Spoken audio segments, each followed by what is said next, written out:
Hey ladies and gentlemen, welcome back to the channel. As always, it is Nick here, back with your daily crypto news and analysis. And today we are going to be talking about Xinfin Network, aka XDC. So with that being said, I hope that you are all having a beautiful day or a beautiful night wherever you guys are out there in the world.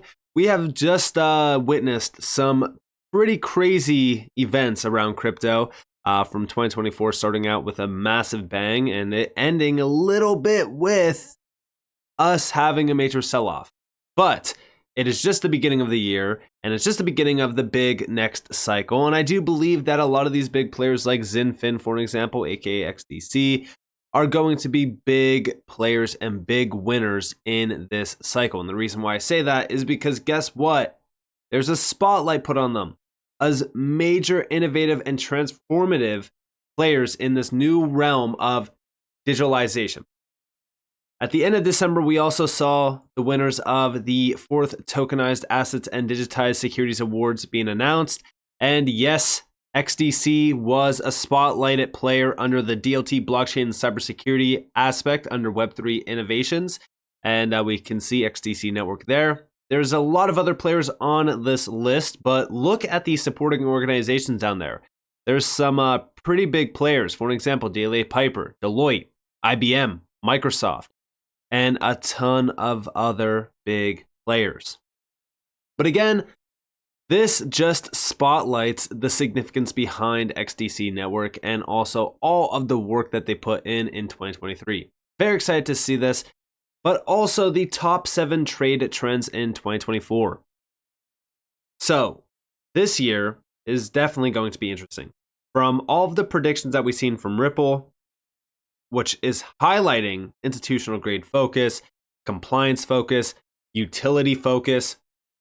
We also have the trade trends. Now, trade finance obviously being a big focus point. There's a lot that has been going on around trade finance, from standardization, compliance, regulations, innovation, things like that. But this year, there's a lot of big events. Elections, for an example, they do spotlight elections.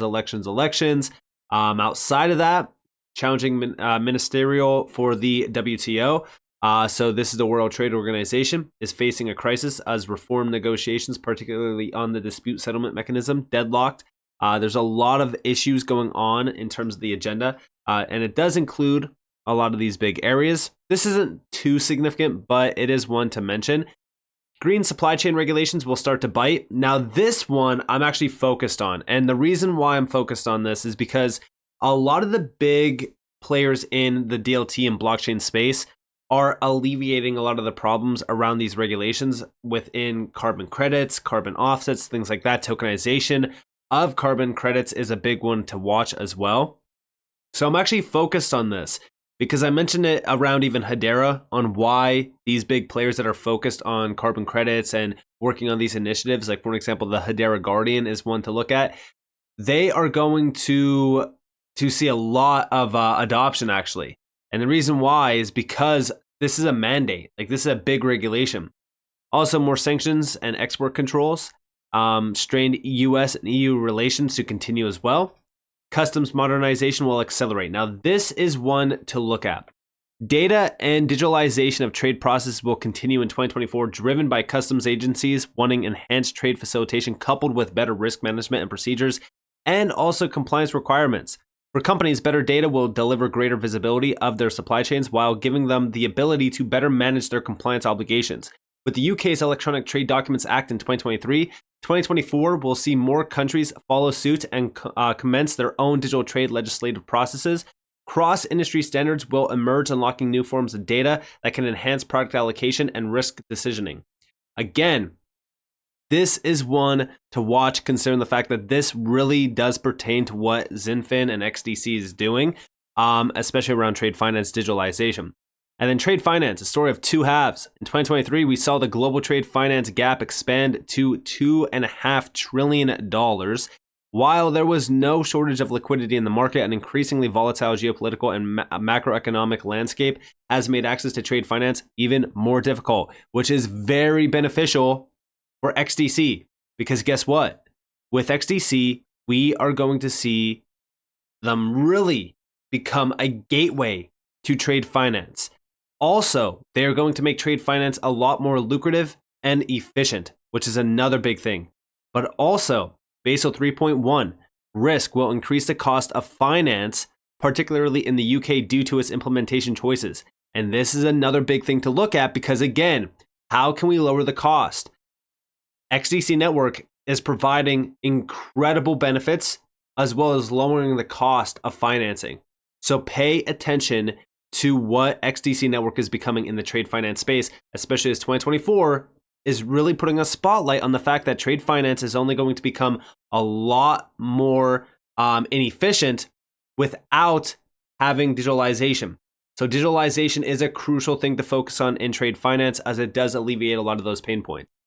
Also, CryptoAry did post a video on January 1st, and this is with Andre Kasserman. Again, I told you guys, Andre Kasserman, big puzzle piece around trade finance. Here we have Understanding Trade Finance with Andre Kasserman. Trade equals real goods, coffee, sugar, vehicles. Opportunity, infamous trade finance gap, $2.5 trillion plus. Solution, XDC Network, blockchain tech / transparency, standardization, packaging invoices with tokenized product to fund the gap. And again, transparency is a crucial thing, especially around data, as you guys did see mentioned in that top 7 trends, because data is so damn important, especially if you could have transparent and trustworthy data. But check out this video. It's about 2.5 minutes long, or almost 3 minutes long, I should say. But pay attention to this because this is a lot of significant information that you must know about with XDC. How is trade finance as an asset class developing? Is there anything happening? The demand for trade finance is growing, also a good fact, but the negative in this is that especially the smaller businesses, which constitute the majority of businesses actually around the globe, still have a very hard time finding the finance they need. And everyone has of course heard about the infamous trade finance gap. That at some point was quoted by the Asian Development Bank at, I think, 1.5 trillion US dollars per annum. We're now at 2.5 trillion and growing. So there is still a lot to be done, but I think the overall message is this is a growing asset class. There's a lot of demand. The question is just how can we fill this? Mark, how do you see this asset class developing on your side? So it's important to actually understand what the asset class is, and it's important to look that it's the real economy. So it's real goods, it's coffee, it's sugar, it's vehicles, it's toys, it's actual products and services being traded, typically cross-border. And as Niels rightly said, that gap is growing. There's larger demand, and the points is why. And the reason it is because if we look back and we understand from a macro perspective, with inflation, with the number of from regulatory burdens and changes that are going on, it's meant that there's an increased demand for capital in the space. It means that there is a big funding gap. So alternative lenders are stepping in, and we're seeing more and more come into the market to basically fund into that gap, fund SMEs all the way through to large corporates, and provide greater capacity at smarter but also faster. Yeah, okay. So Niels, on your side, we hear many promising developments, but how can we scale this market to really legitimize this trade asset class? Well, what do these funders need in order to really fill this gap? They need two things chiefly. One is transparency and one is standardization. So transparency is important because you really need to understand what's happening in your portfolio. To give you a very concrete example of a portfolio that we're seeing on our platform, that's 400,000 invoices to be funded on day one. Yeah, there's no way that you can deal with this on a spreadsheet. You need technology to help you, and there's already the answer to this question. You have to bring in technology to create this transparency.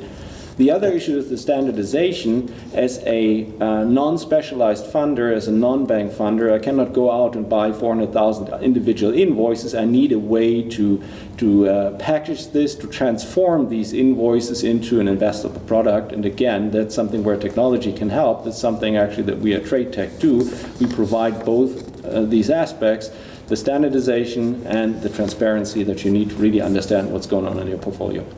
And this is another big reason why I say with XDC, right? Trade tech is the secret sauce around XDC and around this massive revolution that is happening and underway around trade finance. I know that it does get a little bit boring to hear about this massive revolution going on with trade finance and this fourth industrial revolution that's underway around many industries and sectors. But the truth of the matter is that this is already happening, right? Like these big moves are already happening. Regulation, standardization, it does take time, but it's already here, right? We already have these big aspects already in place and it's already live. We just have to be patient. As a retail investor and as an investor itself, right? Even outside of just crypto, investing is time consuming. It does take a lot of patience in order to reap the massive rewards at the end of the journey. And I always say, like, when you have these startups, for an example, and you're an investor in a startup, all right, you have to witness and you have to trust the process. And when I say this, you mean you have to have the product get built, the product has to be adopted, it has to be utilized, and then from there, you really start to see the gains. It's the same exact thing that is happening now, except guess what? We have this global digital revolution underway. And all we really have to do is be patient enough to witness it all come to life. And it's already starting in the last 2 years alone. And the reason why I say the last 2 years is because guess what? From 2022 to now, guys, a lot has happened. I have been reporting on it. I've been doing research on it. And I've been making sure that you are all aware of what has happened in the last 2 years. It's very significant. But also, big shout out to Tokenizer. We have been uncovering so much information around XDC. In my opinion, there is no other player in this space that is as positioned as XDC is at the forefront of the revolution underway with trade finance. The pinnacle of trade finance on XDC, a full industry-grade DLT ecosystem perfectly fit for the future of global trade by unification with TradeFinix, digitalization Anigio, standardization with Impul, tokenization of trade tech, regulation with ADGM, and then also globalization with SBI. What XDC is building is far from your traditional layer ones in the crypto space, and it's clearly visible in every part. From their architecture inspired by the likes of Ethereum, Hyperledger, and Quorum, to the unique business purpose utility in the dApps within the greater XDC ecosystems. One could argue that crypto is less than a fraction of what XDC is looking to target. From government authorities, large corporations, international trade organizations, and more, the XDC ecosystem is primed for success in the trade finance space, and there is a little competition to go up against their capabilities. While there are countless layer ones building other solutions for blockchain and supply chain, none have successfully captured the world of global trade leaders like XDC has. And it is 100% crucial to mention this. When you look at all of the big players tapped in and tied back to XDC, it is so insane. The number one big player that I have mentioned with XDC is actually Swift. I've been talking about Swift for a while with XDC. First and foremost, do we even have to mention Andre Kasserman, who spent 20 years at Swift? He was a major leader within the Swift ecosystem. But also, I already mentioned TradeFinix, right? They are a big player, and their goal was to bridge the $5 trillion global infrastructure deficit by letting institutions and or governments connect blockchain-based digital assets to Internet of Things and enabled equipment in order to raise foreign direct investments and enable peer-to-peer financing. But outside of this, right, we can see down here that it's suitable for a private distributed network of participants like investors, governments, institutions, and suppliers spread across the world. TradeFinix focuses on an instant cross-border settlement mechanism through its native token, XDC, smart contracts built on Ethereum platform that can be mapped to real-world contracts, XDCs that can be utilized to incentivize financiers to fund projects with a low buyer and seller rating, an equity exchange, which can be built over XDC for projects that want to raise capital. And outside of this, with TradeFinix, we also have here from the co-founder in ecosystem development, Swift is currently piloting on this network. And I'm sure that they have seen incredible success already, but also Xinfin Network runs on KYC enforced delegated proof of stake governance driven masternodes, making it the most suitable and enterprise-friendly public network for financial instruments, a USD $5 trillion per day market. And this is already connecting major networks like, for example, R3's Corda with Hyperledger, with all of the big private players. When we take all of this into accountability and we go back to this mind map, which, by the way, Tokenizer really outdid himself with this, we can see everything connected back. You have R3, you have the DTCC, you have, SBI. I mean, guys, the list goes on and on here. And remember, it's all collaboration first. But this is why I say XDC has truly morphed into an absolute giant in this space. And although trade finance might not be as exciting as, hey, we're settling this much money, we're doing this much money, we're, making cross-border payments more efficient. Trade finance is a significant piece of the global puzzle, and there is so much money still behind it that a lot of people are just forgetting about. But because they don't realize what trade finance really is, they don't get it. But for those out there, especially you watching, you get it. You understand it because you are actually doing the research. You're understanding what XDC is becoming.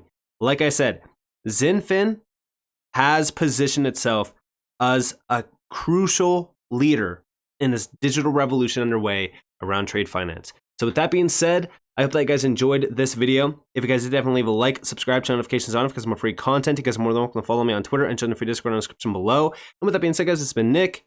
Peace out.